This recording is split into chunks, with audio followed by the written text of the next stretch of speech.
Davlat xavfsizlik xizmatining tezkor bo'linmalari va chegara qo'shinlari hamda bojxona qo'mitasi hamkorligida o'tkazilgan tezkor qidiruv tadbirlari natijasida qo'shni davlatdan olib kelingan katta miqdordagi narkotik moddalar to'xtatib qolindi. Jinoiy guruh tong sahar vaqtida harbiy xizmatchilar sergaklikni yo'qotishiga umid qilib, zahri qotilni olib o'tishni rejalashtirishgan.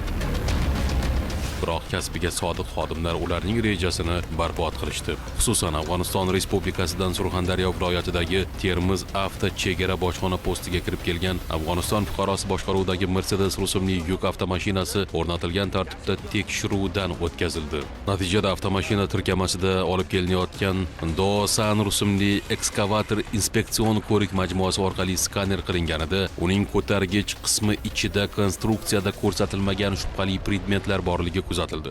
Maxsus texnik vositaning kaushuk qismini ko'targich qismida noma'lum zidlik borligi aniqlandi. Yorlig'ini ma'lum bir qismi tekshirib ko'rilganda o'ziga xos o'tkir hidli gashtirish giyohvandlik moddasini hidini tarqalgani sababli kesish yo'li bilan tekshirib ko'rganimizda ustki qismi sariq rangli puskoch bilan o'ralgan 4 burchak shakldagi gashtirish giyohvandlik moddasiga o'xshash moddalar borligi aniqlanyapti.